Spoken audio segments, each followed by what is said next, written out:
So yesterday, the New York Knicks made a trade. They sent Jericho Sims to the Milwaukee Bucks. Also, they sent the draft rights to Matthias Lazort, if I'm pronouncing that correctly. I probably butchered it. In return, they got DeLon Wright, the draft rights to French guard Hugo Basson, and cash considerations. I like this move for the Knicks. Sims wasn't a part of a rotation. They get some money for the buyout market, some flexibility. They get a depth guard who, in case there's an injury, could come in, whether it's McBride or for Brunson.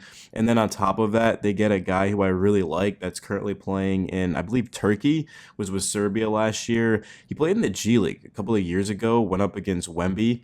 They might have, I think they're actually on the same team, but I've got the footage from that. We're going to go over it. But he reminds me a lot of Bogdan Bogdanovic. You guys are going to see in the clips what I mean. But in terms of Sims, I mean, career lows this season in minutes, field goal percentage, and points. And here's the clip of Bassan, who basically is the highlight of the trade. You can see right there, just look at his form. Reminds me a lot of Bogdanovic. And then here, he just wide open top of the key, knocks it down. He was 4 of 5 to start this game from 3. Yeah, he's on Wemby's team. I can see him right there. Driving to the basket, stops, up and under move, banks it in, and one makes the free throw. Of course, he's not going to be putting up 20 a night for the Knicks. I know we're not going to see him this season, maybe not even next season, but when, of course, he does come back, well, he hasn't even played in the NBA because he was drafted in, I think it was, I don't remember, was it 2022? I want to say. He has yet to play. He didn't play for the Bucks, but I do think that he could honestly be a benefit to the Knicks. Because why even get the rights to him if you're not interested in him? But at the same time, we have a player right now that we've been trying to bring in, of course, from Europe. He was on our summer league team, and we haven't seen him yet. So, but here's just okay. So we'll see what he's gonna do. Crossover, step back three. Unfortunately, I don't have permission to use the following footage, so just follow along with the Knicks highlights while I talk about it, man. It's the best we can do, guys. He knocks it down. Very good touch, good shooting. The question is just going to be his athleticism, and as it usually is with these guys, is it going to translate to the NBA? Because the NBA is just full of ridiculous athletes. Like, this is a great move with the left hand and one. You could tell, though, this guy can ball, man. Went back and looked at his highlights and some of his clips from, within the past couple of seasons. I think he's a really good player. And the Knicks, of course, they're going to need players that can shoot. But it's also being able to play make, like coming down right here. Can you make a pass? He just lays it up and in. There we go. Averaging about 20 a game right now in Turkey. Good efficiency too. I'm pretty excited about this. I mean, I'm more so excited, obviously, about the cash because I'd like to see the Knicks maybe potentially even bringing TJ Warren to the roster. I think we could use another wing. But just seeing a guy who has potential definitely is encouraging. I mean, Jericho Sims never reached his potential. Maybe Bassan can. Good mid-range right there. Able to break free too. I mean, you could tell this guy clearly can score the ball. He's got an arsenal. Nice little runner type of shot right there. And in this clip, you're guys going to see, spoiler alert, but he knocks down the game-winning shot too. Pass up there to the man who's going to lay it. Actually throws it down. Wow. I mean, they're down 4 right now with 36 seconds. He goes to the basket. Acrobatic move. Gets to his right hand. That cuts it to a 2-point game. I don't even know if I'm allowed to show this, but if you guys are seeing it, that means that it went through. And then 2-point game, they trap him. Corner 3-ball pump fake. Oh my goodness. And he knocks it down. His jumper kind of looks a little bit like Austin Rivers. It might just be me, but I mean, like that's a good looking shot right there, man. Just, oh my goodness. You're not going to be able to leave this guy open. I think he could play off of Brunson. And well, Cameron Payne's on a 1-year contract, but I just think he honestly could play off of these guys, would be good off of the bench. Potentially, maybe even with Tyler Kolek, like those two guys could work well together. And he's going to be young too. If he was drafted in 2022, he's got to be what? He can't be older than 25. So, and yeah, that's basically going to be the highlight. So, just looking overall at this trade, it really wasn't much. I mean, I would have loved a draft pick for Sims, but Ian Begley reported that there wasn't a big market for Sims. It looked like the Bucks obviously wanted him because they traded for him, but the Houston Rockets also had some interest. But outside of that, there really wasn't much. So the Knicks did what they could, but this is more so about Ariel Hukporti than it is Jericho Sims. Clearly, the Knicks trust him to be the big behind cat for the future alongside Mitchell Robinson. The Knicks like their depth. They've got Precious Achiuwa as well.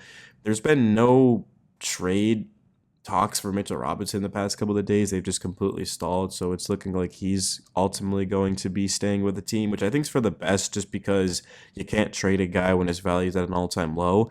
Also, there's a sense of motivation for Mitch. I mean, you could tell that he's ready to go. I mean, there's been Knicks fans reaching out to Mitch on social media about trading him, and he's next. And Mitch responded to them, posted videos about it. And I mean, he's just going to prove everyone wrong. Even for me, like I'm not the biggest Mitchell Robinson guy. Like, yeah, when he's healthy, he's dominant. He's even unstoppable at times. But the best ability is availability. And for the Knicks right now, just given the fact that they're the third seed, they're 2 games out of Boston, who won the championship last year.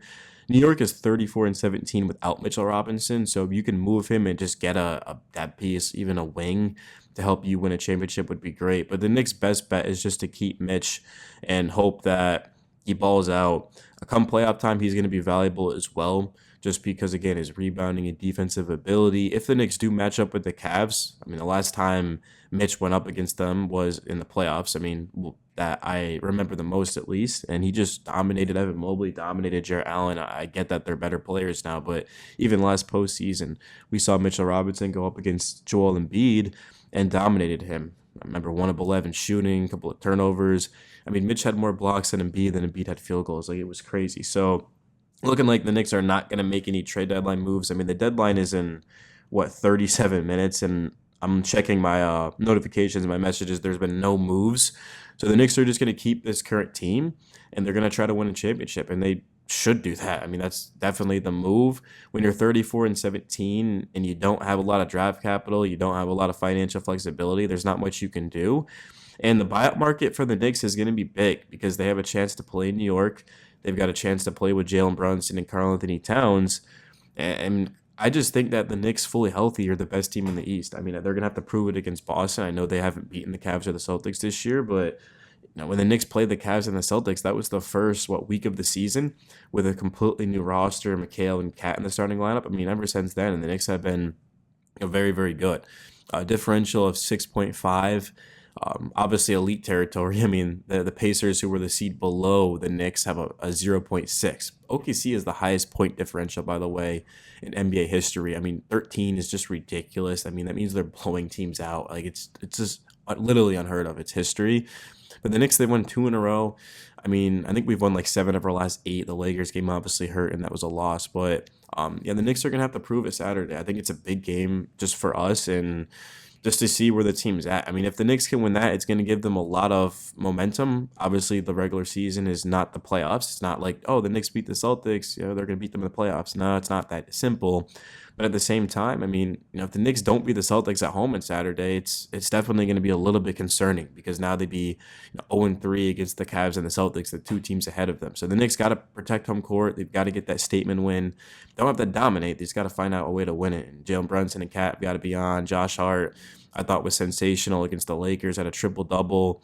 And other guys are just going to have to step up. But in terms of the backcourt, the Knicks clearly like what they have. I mean, trading Jericho Sims solidifies that, just because if they didn't, they would have kept them. But the Knicks have been trying to trade Sims since the offseason. We're talking about 2024. Like, they've been trying to trade him for a while. I mean, over a year, and they finally got it done.